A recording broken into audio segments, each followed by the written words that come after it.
আসসালামু আলাইকুম। আজ আমি বানাবো একটি ফুলের ডিজাইন। তো সেজন্য আমি একটা গোল রুটি করেছি। গোল রুটি করার পর এভাবে কেটে নিয়েছি, 8 টুকরা করে নিয়েছি। 8 টুকরা করার পর এটা আমি সোজা লাইন করে রাখছি টুকরোগুলোকে। টুকরোগুলো আমার রাখা হয়ে গেলে এরপরে আমি পুর দিব। আপনারা আপনাদের পছন্দ মতো পুর দিয়ে, আমি এখানে কাঁকরোল, বরবটি, গাজর, আলু কোরানি দিয়ে করিয়ে তার একটু মাংস ছোট ছোট করে মাংস টুকরা দিয়ে ভাজিটা আমি রান্না করেছিলাম। এটাকে আমি পুর হিসাবে দিচ্ছি এখানে। তা আপনারা এখানে আলু ভর্তাও দিতে পারেন, যে যার পছন্দ মতো সুবিধা অনুযায়ী পুর দিয়ে দিবেন। তারপরে এখানে আমি অল্প করে পুরটা দিয়ে দিচ্ছি। দেওয়ার পরে আস্তে আস্তে করে এটা আমি চেপে চেপে চেপে চেপে বটে নেব, যাতে ঠাস করে ছুটে না যায়। এটা বানানো একদম সোজা, কোনো ঝামেলাই নেই।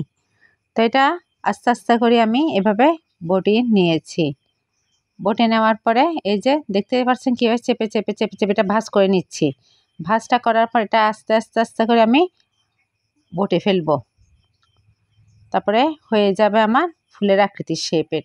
দেখতে পাচ্ছেন আস্তে আস্তে করে করছে, বেশি তাড়াহুড়ো করলে ঠাস করে ছুটে যেতে পারে, সেজন্য এটা আমি আস্তে আস্তে করে নিচ্ছি। এই যে আমার এদিকে বিটের মতো করে বটা হয়ে গেছে। এরপর এটাকে আমি ফুলের আকৃতি দিব। এবার দেখুন এটাকে আমি গোল গোল করে ঘুরিয়ে নিচ্ছি আস্তে আস্তে আস্তে করে। আপনারা এই পাশ থেকেও ঘুরাতে পারেন, আপনারা ও পাশ থেকেও ফুলের ইয়াগুলো ঘুরিয়ে ঘুরিয়ে নিতে পারেন, ডান পাশ বা বাম পাশে, তাতে কোনো সমস্যা নেই। বেশি তাড়াহুড়ো করতে যাবে না, তাড়াহুড়ো করতে গেলে এটা নষ্ট হয়ে যায়। আস্তে আস্তে করে করছে। এই যে আমার হয়ে গেল একটি ফুলের ডিজাইন। এটা আপনারা গায়ে হলুদে, বার্থডে হিসাবে ডালা হিসাবে সাজাতে পারবেন। এছাড়াও এটা বিকেল নাস্তা হিসেবে খাওয়া যাবে। এটাকে সিদ্ধ করলে মোমো, ভাজলে এটা নাস্তা। তো হয়ে গেল ফুলের ডিজাইন। এবার এগুলোকে আমি ডুবো তেলে ভেজে নিলাম।